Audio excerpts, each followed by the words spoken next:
How are you? I am good. Good. Nice to meet you.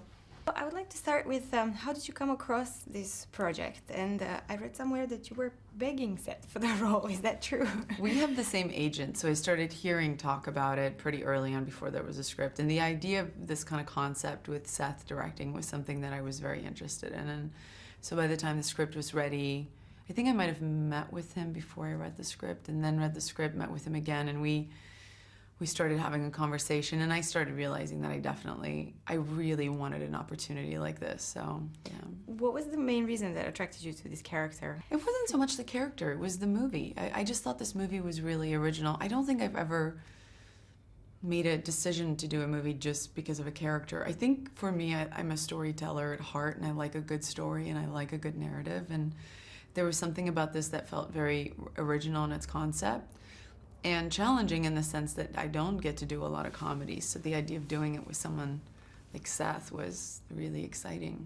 And I'm gonna buy it on Amazon in bulk. This one, Naked Beast. Want some? Sure. Oh my god, you're gonna smell so good. Thank you. Oh, Yeah, I got it. Yeah. Oh, it's incredible. Orange blossom honey. Orange That's blossom. what it is. It's orange blossom. Nice. Oh, it's incredible. Now the whole room is gonna. It smells like Pez. You know Pez, the candy? Pez dispensers? Yeah. It smells like that actually just made my day. Oh, I'm gonna leave it right here I for think you. it's also the fact that I finally am almost done with my espresso. No, you don't have to leave it here. No, you take it. I don't need it. Just keep it, because I don't want to forget it. No, I'll ask for later. You're in here like every half hour. Wow. Cool. Nice. It smells nice. Are you generally a Westerns fan? And did you have to go through a special training to shoot like that? I like Westerns, but I guess just as much as the next guy. I'm not like a super fanatic, but I like watching them. And I didn't really have to do that much. I think I went and shot one day with some guys, and then the biggest thing was just learning the twirling of the guns. What attracted you to the character of Louise? Seth. Okay, that was easy. Yeah. How did you come across the project, and what was your initial reaction? No, as an actor, I'm always meeting new people and having we call them general meetings with directors and producers. And I met Seth for a meeting because we knew he had a project going on, and I guess he liked me from the meeting, thank God, because I think I'd probably said a bunch of things that were embarrassing.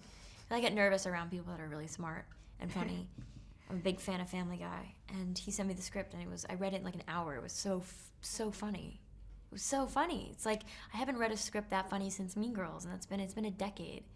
So I jumped right in. He offered me the role of Louise, and I was like, I'll play anything.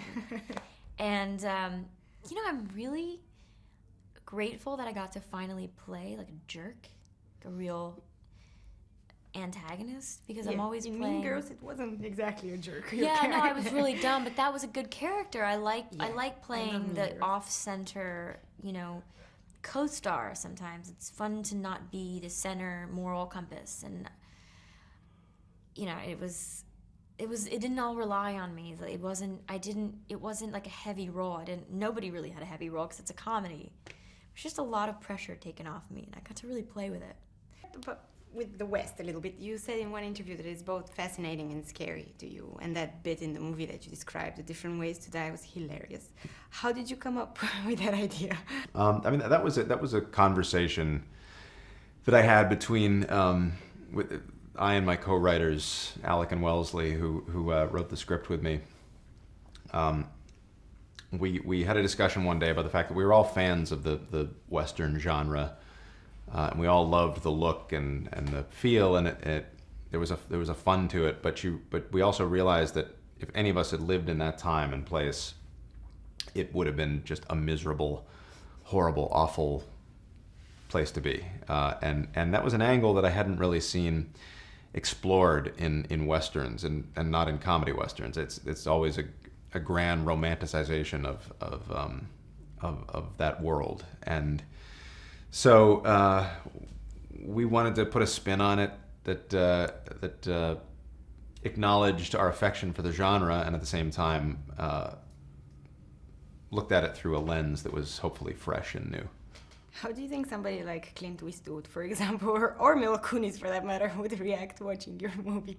I think Mila get a kick out of it. She's got a great sense of humor, and I don't know. You know, it's a good question. Clint Eastwood, I have no clue.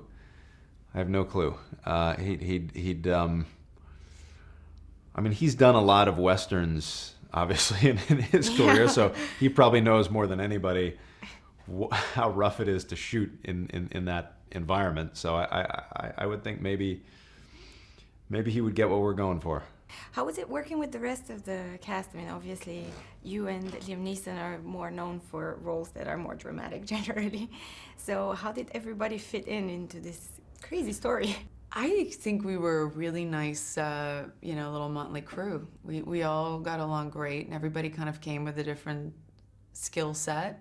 But at the end of the day, I think we were all there to service the story and wanted to make the best movie that we possibly could. And everybody was really gung-ho about that, and that was what was really great. How was it working with the rest of the cast? Obviously, some of them, like Charlize and Liam, are not very well known for comedy roles. So fun. While Neil Patrick Harris and you both dance, sing, you do everything. I know.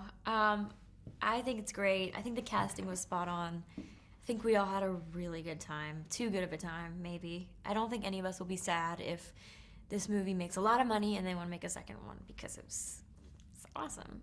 And I think it's good for Charlize to be in a comedy. I mean, she's really funny. Maybe it's...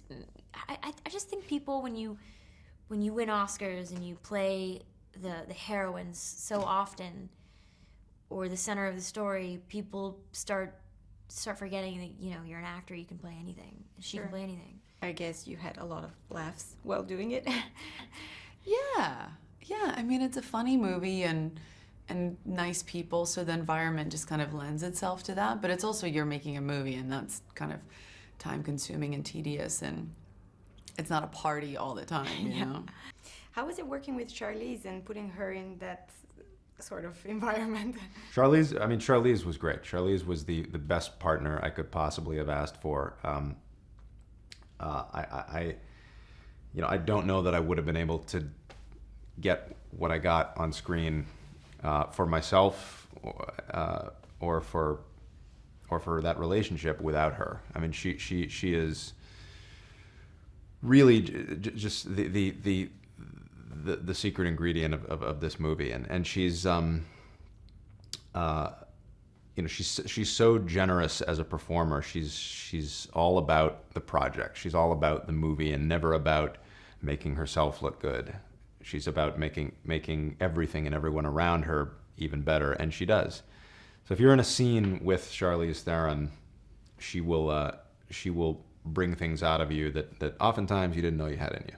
You said you were a storyteller, and now that you are an Oscar winner, does it always, when you're choosing a role, do you always think that the role has to be more complicated now that you have this prestigious award, or do you like to just have fun sometimes with your roles? Yeah, because this is really complicated. No, you can't make movies thinking abstractly about why and I think there's a purity about this art that you have to kind of try and hang on to as much as you possibly can. It's when you start thinking that you can play God and control the decisions or the movies or the awards or the things like that, I think that's when you become a very unhappy person, because it must be such a disappointment when none of that stuff comes through at the end of a movie. So I think the only thing that's a guarantee is that you have the experience and you got to work on the material that you really wanted to work on, and that's what's important to me.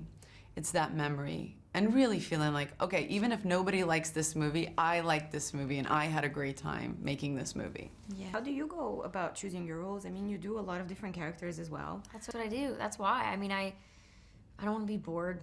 I think TV wouldn't be good for me right now, especially because I just don't want to be stuck playing the same role. That's why I choose different roles all the time, different genres. But just because you're skipping from genre to genre, doesn't mean you're playing different characters. So this was a real gem for me. How do you compare playing a real person and a fictitious character? It's exactly the same. It really is exactly the same, except for you might be a little bit more panicked about it because your approach into that greater truth is exactly the same, because whether they're real or not, they're still people. So you have to kind of go after that human truth. But, you know, if they're real and they're still alive, there's always that chance that they're just going to look you in the face and go, I hate you. You know, and that's always frightening. You've been into acting since very early age, and I was wondering, have you always wanted to do that? And do you take any particular skills from a role that you've learned that you can apply in life later? I've always wanted to be an actor. I've always wanted to be. I didn't know if it was possible. I got lucky, so here I am. I'm so lucky. I really am. It is really crazy. It's like 1 in a million. But, it's funny. I did this role in this movie called Gone, a movie that was all on my shoulders and didn't do well at the box office, and it really sucked. But that's what happens. But I was training Krav Maga in the movie. You know, that Israeli martial art. And for some reason, it didn't stick with me. And then years later, I met this girl who teaches Krav Maga, like a very specific method. It's called Soteria for women, tailored for women. And now I take it, and I'm like getting like a little bit.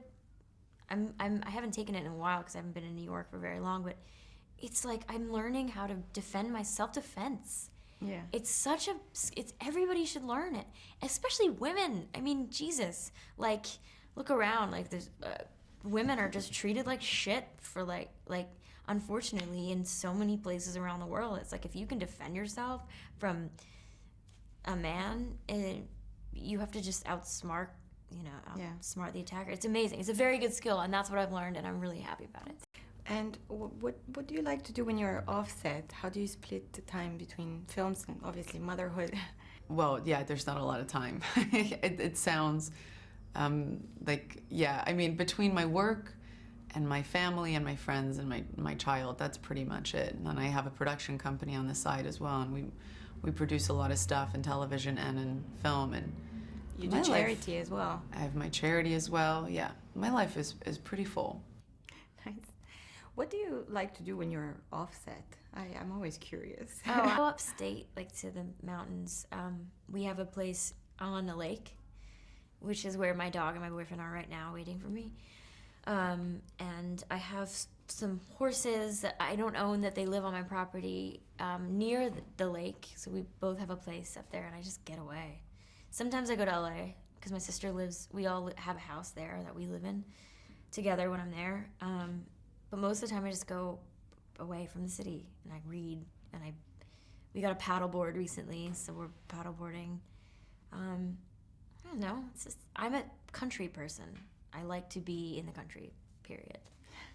What do you like to do when you're offset? I mean, we often think of comedians as people who are constantly having fun in their life as well. Is that the case? And what do you like? I think some do. I think that there are comedians who are always kind of on. Mm-hmm. I find those to be the most exhausting people to be around. I tend to not be. I'm not deadly serious when I'm off the clock, but I definitely. I'm pitching jokes all day. When I leave, I don't really want to be. What do you like to do continuing to do that? Set, for example? I mean, there isn't a lot of time when I'm not working, but I'll watch a movie. I'll attempt to play some tennis and then give up after 5 minutes. I play the piano. That's always very relaxing. But I do find that a lot of things that are classified as hobbies find their way into my work, my work day. There's, I'm writing, I'm directing, I'm doing voices, working, doing lyric writing. There's usually a song or two in everything I do, and working with a composer. There's so many different aspects of this art that I get to be involved with, and it's so much fun that I find if I can just shut my brain off and watch bad television when I'm not working, that tends to relax me. And how do you very often are in charts for most desirable, most beautiful woman. How difficult is it for you to maintain that look? I mean, Well, I don't know. It's important for me to be as natural as possible, because I don't want to have to wake up and I don't want to feel dirty or unhealthy. So I take care of my body, but it's like I don't dye my hair and I don't wear foundation on a normal basis. I usually don't put any makeup on.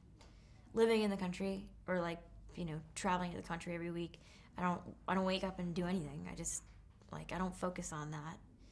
But the only thing I focus on is making sure that I exercise and eat well. It's I probably, people see me as like a big load of hair. And I think that You have a very nice hair. So. but they see that as like a symbol of health and beauty, which is funny. Just hair. But yeah, and I guess I got good hair.